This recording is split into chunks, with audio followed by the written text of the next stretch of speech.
Welcome to Caffeinated Mornings, a show built around the idea of more conversation and less presentation. We dive deeper into discussions that go beyond the surface of the work. A big thank you to our sponsors who make this show possible. Today's episode is brought to you by the award-winning, strategically driven, independent, full-service agency TDA Boulder. And we can't forget Buck Ross Productions and Coop Studios for helping us capture and share this show with you. A special thanks to The Coffee Ride for keeping us caffeinated, and to Realtor Michelle Sander at Live Sotheby's Realty, CMDI Studio, Snappy Little Numbers for our theme music, and Pro Photo Rental for their continued support.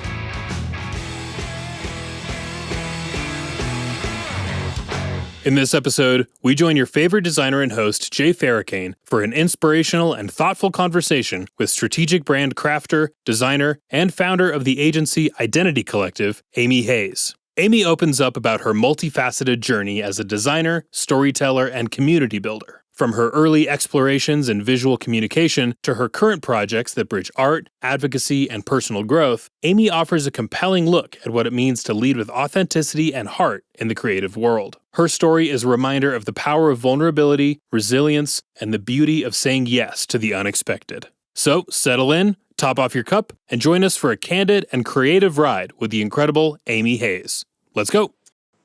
Thank you, Amy, for being here. Yeah, thanks for inviting me. You're very welcome. I've been wanting to do this for a while.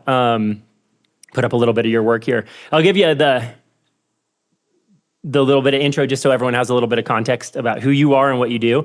With a career that spans both agency and independent design work, Amy Hayes is the founder of Identity Collective, where she leads a network of creatives building resonant, thoughtful brand systems from startups to national brands. She helps those brands and people within them define who they are. And so I can't really point to the exact moment of where we met or how we met, but I feel like I've always kind of been aware of you and your work as long as I've been in Colorado. And when we finally did meet, I think there was this interesting thing that I felt like we started talking about the things that designers do, the work we're up to, right? That's so much in the front of it. But you kind of quickly went past talking about like the visuals of it, and you were kind of more about like what's the work that takes to create it, and more about I realized that you were more interested in things. You want to create beautiful things, and you were more interested in like why they matter than how they look. And I thought that was really interesting. And the more I talked to you, the more I started to see these layers of strategist, designer, builder of community and business, a very confident leader. And then somewhere along the way, and I think this came up in our talk on the way to today, more of like a thoughtful pragmatist who can kind of like, and I loved it that you're like, I can smell that new age bullshit kind of a mile off. And so I thought that was really good. I loved that. So welcome. Thank you so much for being here. I just want to check that people can hear me. Yeah, can people hear us? Yeah, we're really working on sound. So we hope that you all can catch up. So, but yeah, if we stay right here, we're good. Good. So let's get into it. I always think starting with people's foundations is always a fascinating way to learn about them, because it inherently, no matter how far back it was in their path, those things like surface in kind of funny ways, even if it's not part of your kind of current focus. You describe yourself as a hybrid. You went to school for economics, which you really looked at as kind of more like social sciences or a social science. And then you're also part artist. Can you share that like how that early tension of these things that most people would probably think did not go together kind of shaped your path into design? Yeah. Yeah. Well, I went to college, as a young person, didn't have any idea what I wanted to do. But I'd always, ever since I was a little kid, been making art. So I thought, well, I'll study business, and economics isn't really business. But I just kind of landed at this giant state university. And all my electives, I kept taking art classes. And, I guess I didn't really see the thread that connected them. Until in the art library, I stumbled across a book of Barbara Kruger's, and it was the 80s, early 90s, and conceptual art was really big in the 80s and 90s, and postmodernism. And for those of you who don't know her work, she combines text and image. And if you've seen the Supreme logo, it's a ripoff, 100% of her work, where it's Futura, oblique, and paired with these black and white images critiquing capitalism, mainly, and also sexism.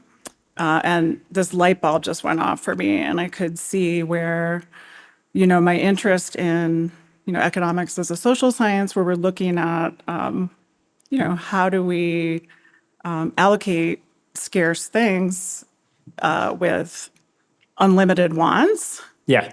tapped into somehow, and maybe it's not quite clear, how text and image could also play on people's desire. Right. Well, and I think that was really interesting when you talked about you coming across that work. I thought that was a very interesting moment where a lot of people see her work and it just moves them in some way. And if you think about how minimalist it is, but I love the fact that your kind of connection thread, or maybe it helped you see the bigger picture, was her commentary was largely on capitalism for one. And consumerism. Yeah, consumerism. And I guess ironically, it led me towards a career in advertising. Yeah. Which is driving demand. But I think your approach into advertising, at least the way that I've always seen it, has had a consciousness about that. And we're going to talk obviously about that in a little bit. Did it hit you? Obviously, you covered like, what the work meant to you and how it kind of gave you some fuel probably to go do what you do today. Did you know at the moment, like, she's a woman too? Because that wasn't happening a lot in art then. And was that important to you? I hadn't really thought about that. But yes, I mean, I think it did strike me that she was a female artist, Yeah. and especially in her commentary on sexism, growing up in the 80s and 90s, it was tough in Yeah. a lot of ways. Well, and we'll talk about some of your community kind of work too, Yeah. which kind of is, I think, probably a manifestation of acknowledging that part of Definitely. our industry, right? You mentioned that idea of scarcity as like a formative kind of constraint when you were kind of like learning. I don't know if I should say when you were learning design, but like how did that really like fuel your creativity? Did it come down to the fact that like, what was the formality of like the design? Were you feeling like, I don't have the resources to design these things, or I don't know people in this industry, I don't know how things are done? Sometimes that scarcity, I think, can breed some of the best kind of creative people. But what did that scarcity kind of, how did it drive your like initial kind of dive into design? Yeah, interesting. I mean, I don't think scarcity per se drove me into design. I mean, I think, Did you use it as a tool though? yeah, I guess I did. Yeah. I mean, I remember, everyone in college is poor, most people, except True. for here at CU. A lot of students are And that's not so only poor. today, though, But yeah. I do remember going to the mall, which is where the art store was, and there was someone in my art department who I brought up a cheap set of brushes to the counter, and he said, no, like, go back and get the expensive brushes and invest in the best tools possible. And so I think that did strike me, that Yeah. you really need to, like, if you're a chef, you have to bring the best ingredients to the table and invest in the things that are really important. Yeah, I think there's an interesting construct in there because you meet, more minimalist creative people, and at the root of their base tool set, they will invest in the right things. But I'm always fascinated, and I don't know how you work in this way, but I feel like when I came out of a fine art background heading into design, so they gave me my entry point into the visuals I would create, my method of reaching them, because I was terrible at computers. So I'm like, I'll draw this. Right. And then I'll take a picture of this. And that was a lot more affordable, actually. Yeah. And I think you end up doing better work. I do Yeah. remember, taking photographs and using press type and hand drawing a lot of stuff. And I think, reflecting back, and I think, I call my business now, one of the tagline is it's strategic brand crafting. And there is a handcrafted quality of things that even a brush never touches it. And I think that might be because of my background in fine arts and It is and funny that that, scarcity, like you're saying, like you have to work with what you've got. yeah. Well, and you choose where to go and be thrifty Right. too about it, because you're right. A good brush, it's alarming how much better your difference. work will be is if you have those kind of that level of tools. It was funny because you talked about Barbara Kruger. Have there ever been any other heroes in your kind of like path to now that you're just like that agency, that person that you just kind of really find a lot to draw from? Yeah. Well, I Yeah. mean, I think, two that come to mind. The first is John Bielenberg. He's, so I went to the State University of New York in Binghamton, which no one's ever heard of. And he was the only famous designer that ever came out of our school. And when I moved to Colorado, I called him from a payphone in Denver when I was, because I needed mentorship. This is back And he before cell answered? phones, and he answered. And That's crazy. this was earlier in his career also. Yeah. He was in San Francisco at the time. And, you know, I had been given a job offer at a print shop in their design department. And I was like, I don't know what to do. Should I take the job? Should I not? And he said, don't take the job. And he started giving me advice and, you know, how to craft one's career. And Yeah. from that moment on, he became a mentor of mine. And so I was really struck by his generosity. He, you know, he moved to Boulder at a certain point. So I was the art director at Oh. Sounds True. And we brought our teams together Oh, to cool. do design discussion groups together. And throughout my career, he's been really For those of you who don't know who supportive. John Bylenberg is, you should look him up. It's a fascinating design career. And I love how self-effacing he can be. Because Yeah. I saw an interview with him where he was introduced as a famous designer. And he Right. stopped the interviewer and said, hold on, that's like saying I'm a famous plumber because only other plumbers know Know me. who they are, yeah. And I thought that was really great. Just reflective of like no ego in his work. And I love the Yeah. fact that he jumped in. Well, and I think- oh, go ahead. No, you. Well, one of the most important or interesting things I think he's done is he started something called Project M, which takes young designers and filmmakers and any kind of creative craft and brings them to a community and has them look at what does this Solve a problem. community need and solve a big problem in the community together, and how do we use our creative skill sets to look at you know, bigger problems than how do I sell this coffee cup? And Yeah. really, you know, he showed me how design can be a tool to, you know, really craft community. Well, I think too that era of Project M and things like that, where at least I was paying attention to it, felt like that was the golden era of design thinking, where it was like, hey, we're going to take pragmatic, critical thinking that's generally assigned to designers, creative visual designers, right? But we're going to go apply it into problem solving. And then it was kind of, I think it got somewhat of a bad rap at some point because then corporations tried to adopt design thinking Right. into more of an HR kind of Yeah. layer. And it, I don't know, anytime anything is productized, it gets Yeah. messed up. And I think, you know, he's also known for sort of one of the first people in the design for good Yeah, that's true.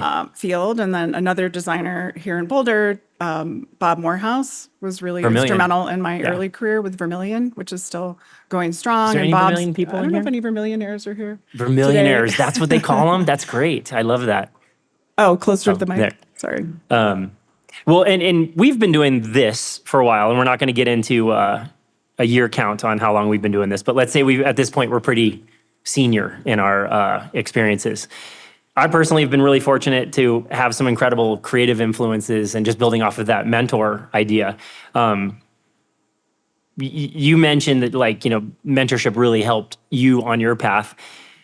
If I was to ask you, you know, like the first time you met John, do you think your definition of the impact he would have or Bob would have on your career today, if I asked that question when you were talking to John the first time or now, would the answers be different? Can you say that again another way? So, thank you.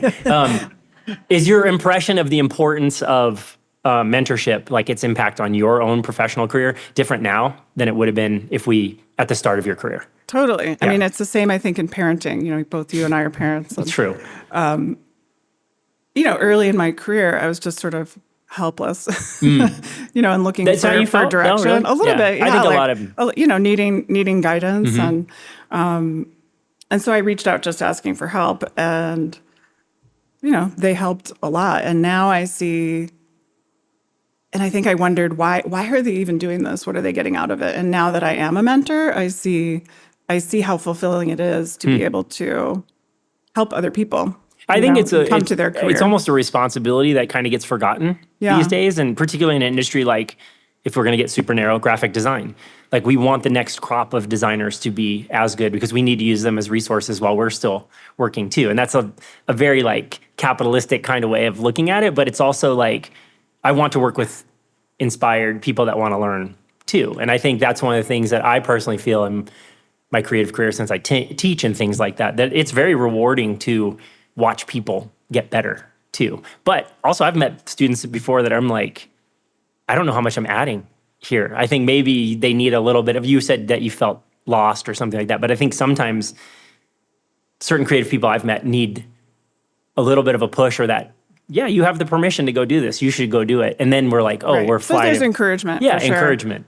Yeah. But it just feels good also. Like Yeah. helping other people. It's human nature. It's its own Yeah. kind of gift. So. You're now a mentor yourself, like official. You run a program through Identity Collection or Identity Collective.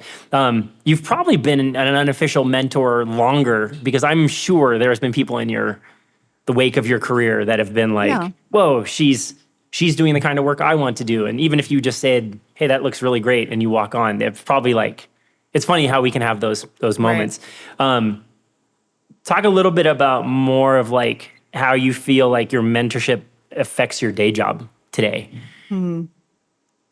Like, I know that you currently have a mentee. So like, are the days that you interact with her, I know that on the days that you interact with her and you're in the thick of, we were talking about being in the trench of doing the job that we do, but is there sometimes carving out that space? I've personally found in somewhat of a busy schedule is I'll be like, oh gosh, I have that call today with student or something like that. Right. But I get off that call and I'm like, usually super energized. And so making the space for those things oddly seems counterproductive, but enriching. Do you feel the same way? Yeah, I definitely do. Yeah. Seeing her grow just helps me grow. Yeah. Any kind of like lessons for those out there of like becoming a mentee or a mentor that you're like, hey, I believe everyone should do this, or find a resource that they can trust? I think it's just part of the path, but what would your recommendation be? I think it's a critical relationship both ways. And I would definitely encourage people to, if you feel like you don't have the time to be a mentor, like just try it. Yeah. And you'll see that it's really enriching in ways that will surprise you. It was funny because we were talking a lot about like the things that make you you. And one of the things that I think, I look at your work and there's a lot of intention in that work. And you mentioned that one of the things that really drew you to design was its ability, and you even hinted at this, why Beilenberg's work was so important, was that you could see that the right work could create change and largely do change for good. And I think you called it the hearts and minds. The ability to change hearts and minds is what really pulled you in. How do you continue to maintain like intention in the things that you do today? I mean, we get so pushed across making style guides and those things. How do you find how do you manage your intention with your workload and life load? Yeah, I mean, I think it's kind of a given at this point. Like everything I do, I do with intention. And I think I remember early in my career at an AIGA kind of lunch with Bob Morehouse, and he encouraged us all to be really overt in our portfolio, and also like our websites and our marketing materials, to be overt about your values. And I think if you put out what your values are, you're going to get the kind of work that meets those values. That's really interesting. So that's that kind of like that notion of you build a portfolio of the work you want to be doing more. Right, exactly. But along those lines, it's even deeper than that. Well, it on has that surface level, but the spirit. But you and I, when we talked about like what kind of projects do you work on, a lot of your value set tells you to work with people that are, I like working with these people. They're not creating harm. All these kinds of like levels of decision that, will the work support my portfolio or kind of whatever that is. Because we both do work that doesn't necessarily end up in our portfolios, right? The more bread and butter, like I think we were joking about PowerPoints and stuff like that. But do you feel like you can manage intention even in those more, let's call them like bread and butter or utility kind of projects? Definitely. Because I mean, at the end of the day, I'm interested in being of service and in relationships. So I love, I have some ongoing clients like Verb Biotics, which is that works rad, by the way. Super thank great. you. Yeah. So they're a biotics ingredient company that's working to improve human health through microbiome. And day to day, if I'm working on a PowerPoint, I connect the dots, and I know that I'm helping these people in this team. I'm an extension of their team and supporting this business to grow, and the business is doing good things for human health. So do you feel like there was a conscious shift in your brain that like why am I working on this? I feel like there's I don't know if I talked to you about this, but I call it design maturity. And it's when you reach that point in your career where you start asking why I'm doing the work I'm doing. Where was that point for you? Day one. Really? Gosh. See, I feel like I'm a late bloomer. Like, yeah, it was like 2 years ago. I'm like, oh, why am I doing this? No, I've never been just interested in making cool stuff to have a good portfolio, to win awards. I've always been interested in helping organizations that were kind of doing interesting things on the planet, moving the needle. I love that. That's that substance there. You grew up Christian. You're now practicing Buddhist. I think most designers have some sort of functioning set or rules of values that they work to. And I think we just touched on this a little bit, but like, do you feel like when you found Buddhism and started to understand the constructs of that, were you already like, oh, I'm doing this? Or was it more of like, was it more expansive for you, or was more in the like the reassuring set of like, oh, I finally found that someone else has this construct? What was the emergence into it? Did he give you a new rule set, or did it kind of like validate for you? I think it was an aha moment, like, oh, this just makes complete sense, and it's kind of already in alignment with what I know. Yeah, you know. I think that's a funny thing when you kind of. I feel like in my own history, I've worked hard to understand the why I do. And I'm joking. I probably experienced that 3 years ago, not 2. But I feel like I've worked really hard to kind of like understand that. And when you do find a passage or you listen to a podcast or something where someone is like on the same wavelength as you, and I can only imagine finding Buddhism and being like, oh, yeah, this has been here, and it's like very welcoming, and you're like, oh, I have been on the right path. That has to have a good feeling to you in the return. I think, in its simplest sense, we are the happiest when we're helping other people. Yeah. And that's as simple as it gets. But I think that's actually like, I don't know if everything in the world functions in that way. I think you are happiest. I don't know if like Jeff Bezos is happiest, or something like that. He's just confused. Right. Yeah, exactly. For now. So I mentioned seeing Rick Griffiths this week, and actually a bunch of people in here were at that talk, speak the other night, and he had this slide up, and it said, "Good design has no victims," and I felt like that was so in line with like kind of a Buddhist construct. Do you kind of find, and I know that it really drives your creative practice, but do you ever have to like, in the act of intention being in so much of what you do you ever have to like shake yourself and go, I need to get back to these values? Like, do you find yourself drifting ever? Like, is it ever a problem? Like, well, I do. There are moments of decision. I wouldn't say I feel like I'm drifting, but I'll have a client that comes to me and I have to decide, do I want to do this work? Like, yes. Recently, I had a natural foods brand come to me to help work on their chicken product. And, I found out that the farm wasn't a place for happy chickens. Okay.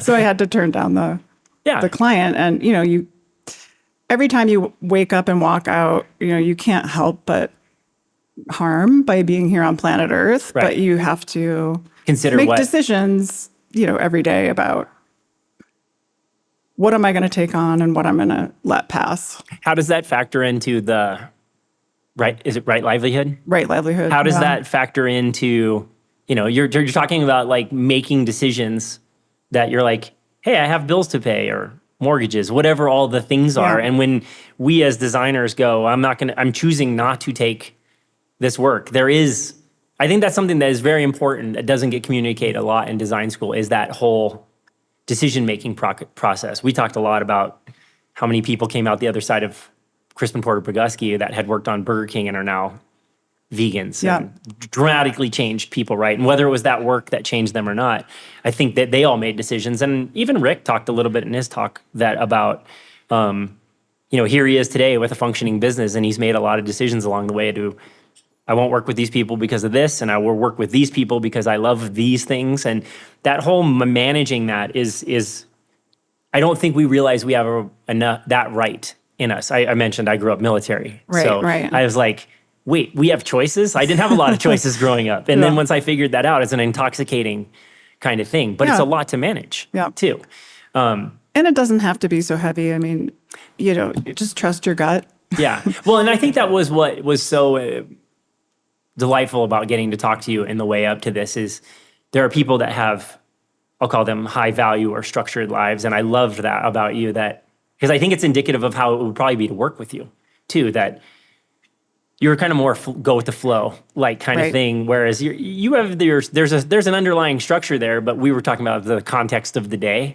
Like you can wake up thinking I'm going to be doing this today, and it all goes to hell in a handbasket. So what's all the adjustment? But like, yeah, it's interesting that you do have that lightness about you, which I really appreciate. Here, hold on, I'm out of order there. Okay, we're going to do a little bit of a quick thing that I call the lightning round. Okay. You know this? Okay, so I'm going to give you a couple words to pick from, and then these are like, you just get to pick one, and we even talk about them. So single workshop or many rounds? Many rounds. Really? No way. I love one and done. I'm like, let's go. Let's get out of here. Grids or freedom? Grids. With freedom. That's a funny thing though too, right? Grids are freedom. Yeah, well, I think with grids, a lot of times people think you must, each one of these things, there is a lot of freedom in them when I just you start. created a trapezoid grid, which was really fun. Are you one of those designers that will put like grids in your portfolio? I don't think I've ever seen them in your portfolio. Well, maybe once in a while. I know There are some Burger and people Four totally get off on that, draw on the Well, there's like lines. memes about like, the golden mean will be in a photograph of someone's dog, and you're like, I don't know if it's really there, man. Right. You know. So. Fine art or functional design? Both.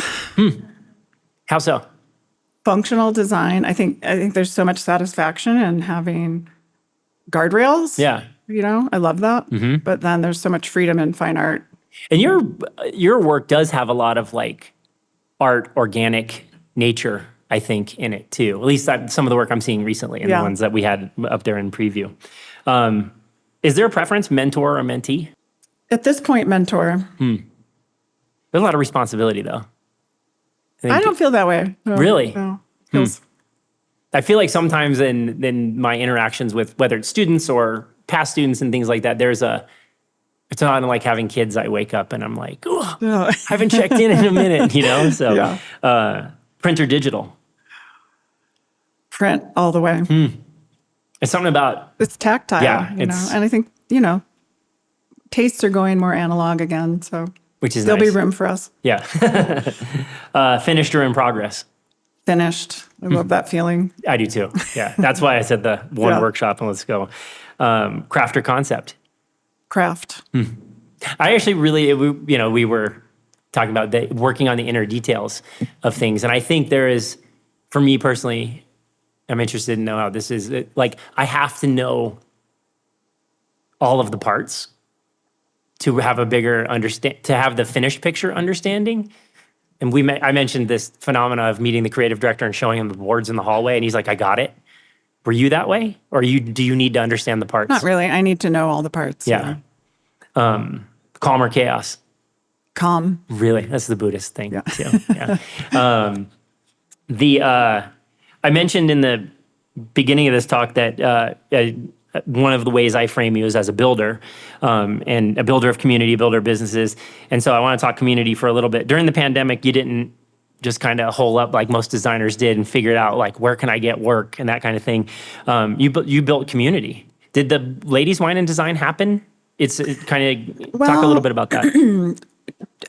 Before the pandemic, I had been on the board of Boulder's AIGA, and I started the Lunch and Learn program, which was here in this building, and all that shut down during the pandemic. And we tried to scramble and learn how to have Zoom events, and I just found it completely unsatisfying. Pretty Like the guys from Cast Iron did one, and Burger and Four did one, and we had like 11 people online, and so we let go of that, or I let go of that, and did a lot of soul searching on what kind of community did I really want and need for myself coming out of it. And I decided I wanted to connect with other female designers because honestly, the ad club scene is sort of a bro culture. It's a little bit. And I was looking for real relationships with other female designers. And so after the pandemic, I looked for Ladies Wine and Design, and there were no active chapters. Did you know about the chapter? I had heard about Okay. it, probably just, through Jessica Walsh's social media. That's right. And there wasn't one, so I thought, let's start one. So I reached out to Sarah Halley, who's the creative director and now owner of Vermilion, part owner, and she started it with me. So how many ladies, wine and designers are here in the audience? Hi, Awesome. thanks for coming. Welcome. How many were at the Brioni talk? Okay, cool. Yeah. Yeah. Good. Sweet. I think it's very inspiring to like, and in some weird way, I kind of dislike the political climate that we're in, because like even that there's a construct of a place for women in design to come together, that nomenclature that sits over that might be annoying to some people. And I'm like, but they deserve a place too. Well, I think Yeah. one of the stats that really stands out to me that Jessica Walsh talks about and what her motivations for starting this, I think less than 1% of leaders in creative industries are female. So that's a striking figure. Yeah. And so, we do need a place to come together to support each other and encourage each other's leadership. The thing too that's really interesting about that, because we talked a little bit about this too in the lead up, the notion of that very small percentage in leadership. And then when you look at, let's even just take whatever that smaller slice is and put them in advertising, right? Because it's going to be smaller than just what's in design, right? We're talking about all of creative, right? Exactly. And when you put it in advertising, those people who are putting out those messages, the people that are still making most of the buying decisions in the world are female. And so you're like, why is this so skewed? But it points at the ad club kind of bro network thing. Right. So it kind of sucks. What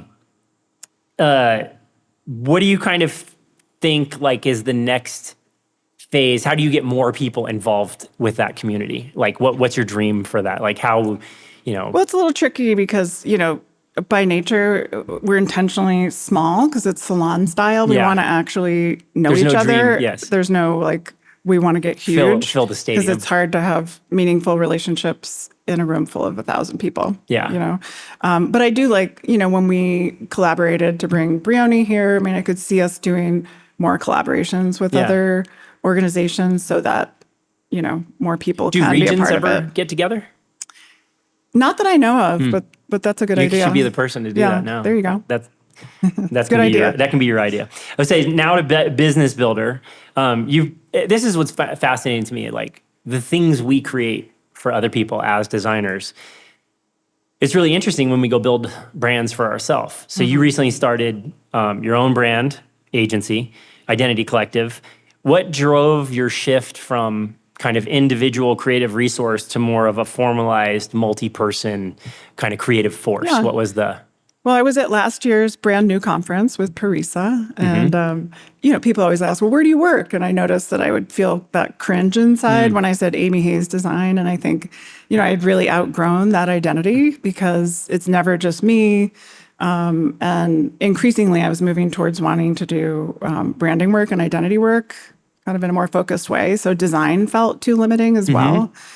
So on the way home, just kind of dreamt of a new name and a new form for the business, and Identity Collective came to mind because it focuses more on building visual identity and brands, and then collective because the agency pulls together different creative independents in a custom way depending on what each client needs. We function as a collective, but also my creative process, I'm more and more interested in my life and in my creative work and what we create in community versus individuals. So I always have at least 2 art directors on any logo design project. And at the end, none of us could claim individual authorship. And so that feels really interesting to me. What are we going to create as communities is way more interesting than what we're creating as individuals. It is interesting because I think, one thing that the business you're building is probably because where you're at in your career too, right? You've created all these relationships. And so now that you have this ability, like, hey, we have this potential project coming in, I can build kind of an idealized team. Yeah. I thought it was interesting on your site, you disclose all those and I do have relationships. a coach who has been an ad agency owner, and he said, I don't know if you should disclose all that. And I'm like, no, that's kind of core to what I'm doing. That's what I thought was Being refreshing transparent about it. Because I've worked at companies before where they're like, they won't tell people certain experts or pros that are working on their staff because they feel like they're going to get headhunted Poached or whatever, or yeah. someone will just end run you, right? Yeah. Like to get to them. You mentioned too, and I thought this was, I often joke that I'm happiest when I'm completely alone in my studio and doing my own thing, but I know how much better work is when there's other minds in on it. Was that, you touched on that a little bit, but expand on the kind of Amy Hayes before the brand new conference, and not necessarily like saying, but did you ever find yourself in those situations when you were more of an independent designer? Did you feel that the work would have been better if you had more hands in it, maybe? Definitely. Yeah. Yeah. No, I always appreciate, another opinion. I'm always reaching out to ask for input from other designers. And I think now in this new iteration of my business, I'm being forced to ask for that kind of help in terms of business building, Right. which is new. We touched on John Bylenberg's like lack of ego. And I do think ego is such a funny thing, particularly in ad stuff, right? Like a lot of people's portfolios somewhat emit ego, right? In some way. And I look at your current workbook and I see it's varied. And so like to me, that means there's a lot of people playing in it. And that to me is one of the core tenets of design. I know that there are agencies in the world that people go to for a highly specific look. I want to hire you guys because you do this minimalist thing. I want to hire you guys because you do this interactive thing, whatever it is. To me, the truest of design, truest sense of design is someone brings you the problem and you solve it for that problem. It's not that, hey, we apply this thing that we do. Is that kind of like in your rule book too? I think I say a lot that I feel like brands are beings. And so each brand has its own persona that wants to come to life. So it doesn't make sense at all to me to like cookie cutter every brand to look alike, because that, there's no differentiation there. The whole point of branding is so people know what they're getting. And I think,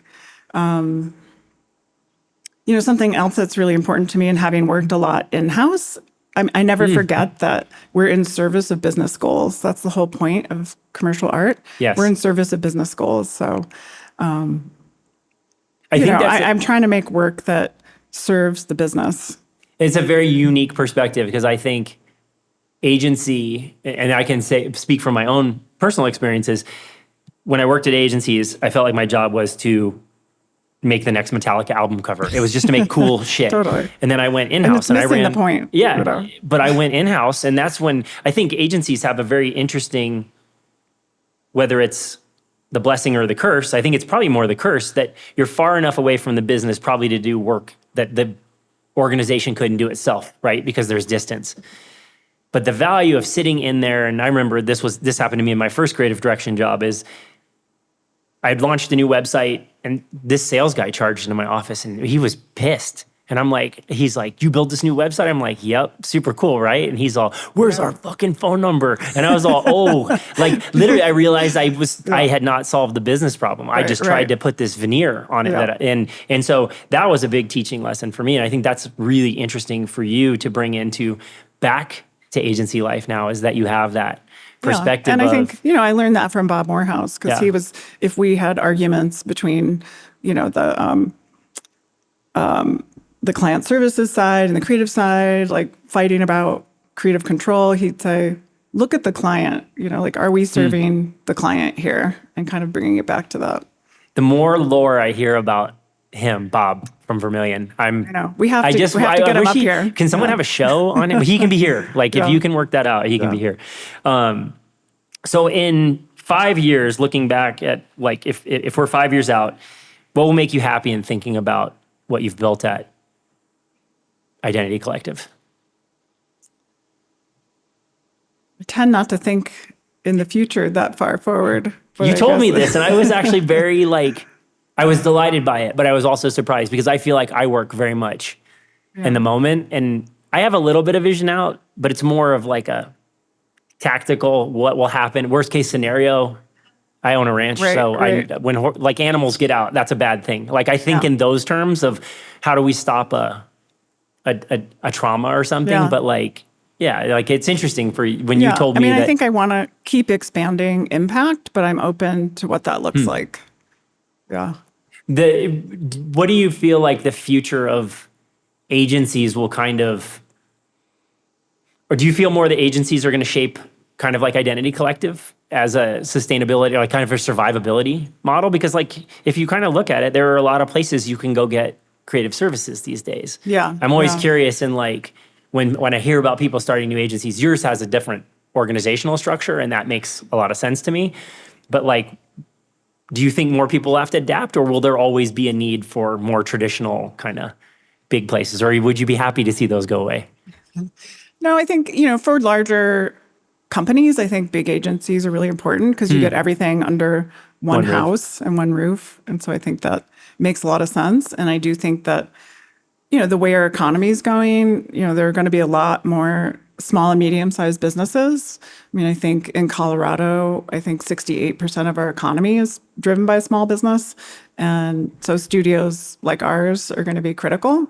And I think the ability to give businesses toolkits they can use. I mean, we see Canva's really taking off, and I have more and more clients wanting to do things themselves. And so I think Are you there's going to building be the tools for them to do the things themselves? Yeah, I am. Yeah, I don't think we can resist the future. Yeah. But just adapt. It is interesting to think about the future and the way that we are working with clients. Most of your work, I would bet, comes through referral or past experiences. Nearly 100%. And I think right now I'm working and I guess one of my goals is to actually kind of grow up as a business and make that jump from referral business to someone who knows how to actually prospect for work. When you get in, have you been in circumstances though, when you're like presenting yourself to people that maybe you haven't worked with yet? Is there kind of a tactic that you're kind of using? Like, you're very authentic, so I have to believe it's going to exist in that sphere. I ask questions, like getting to know their business, asking them questions about their business is always the best first place to start. I saw a website the other day, and it was very telling, and this is on the ego thing, and I thought it was really interesting because when you were talking about Barbara Kruger and your early influences, I was like, oh, who were my... That's what I love about I'm doing curious, this. who are your early influences? Believe it or not, do you know who Lester Beale is?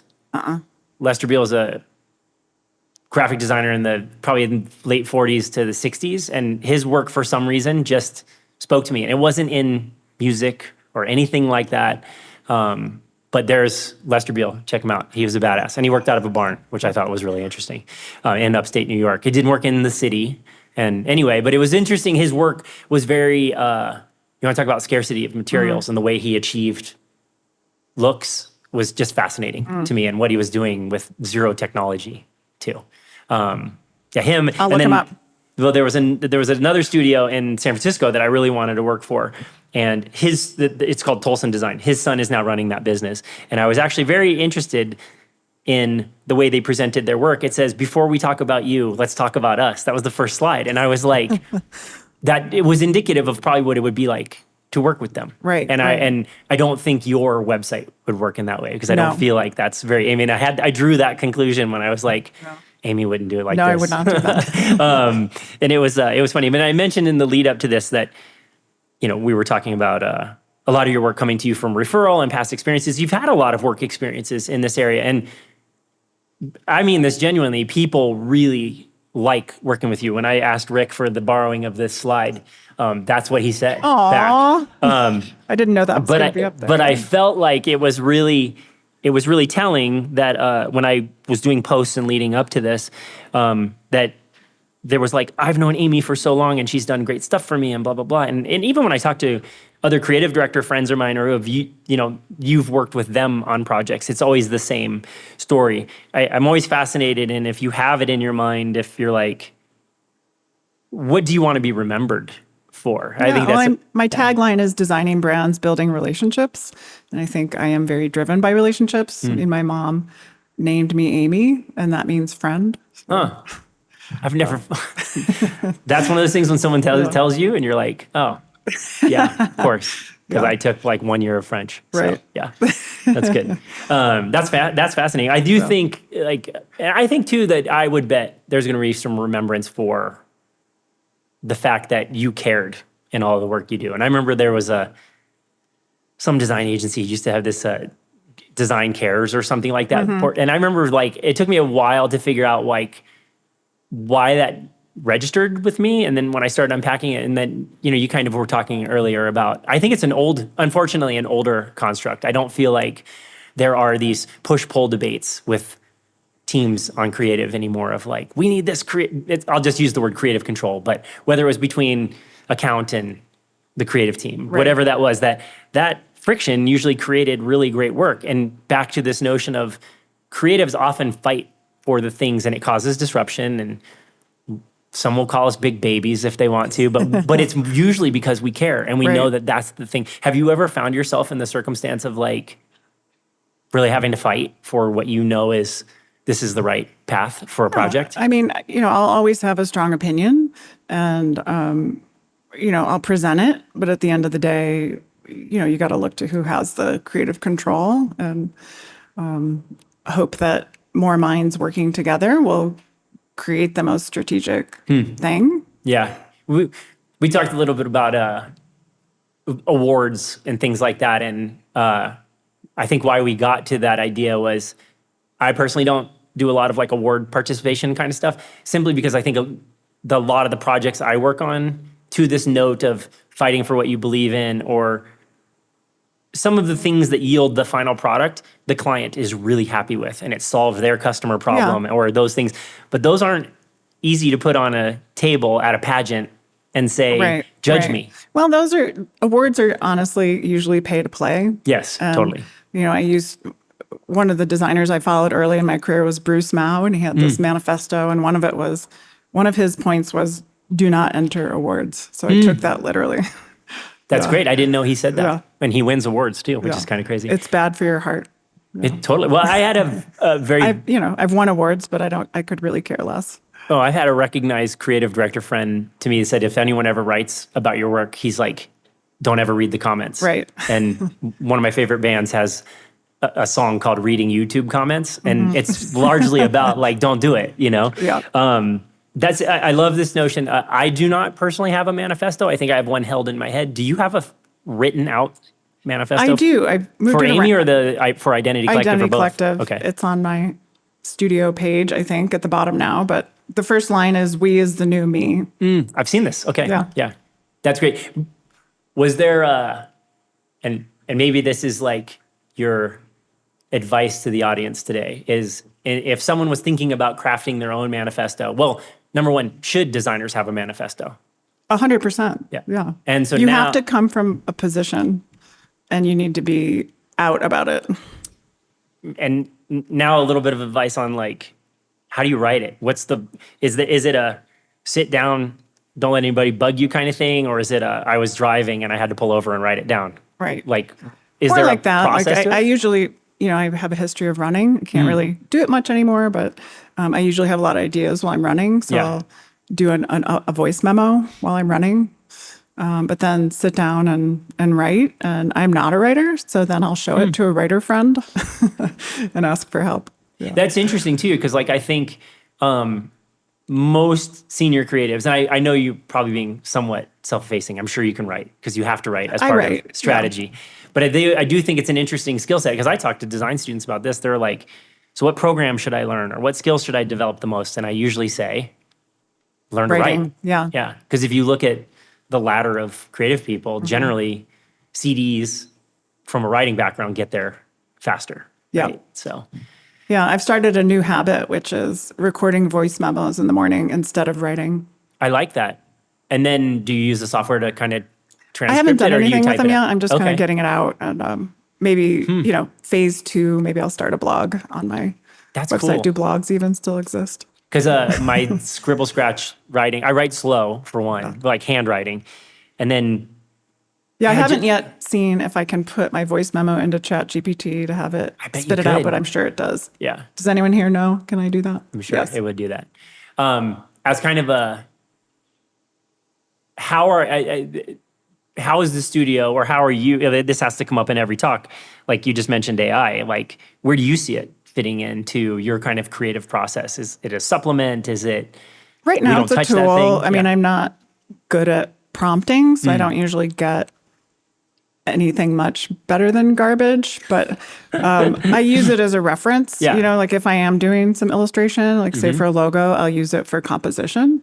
Like I was trying to create a logo that had a cowboy riding a coyote. And if you want to try to find all those visual references at the right angle, I mean, it would have taken me 4 days. So Yeah. I just had it, I prompted it, and it was a great reference. I use it for writing and also for strategic thinking.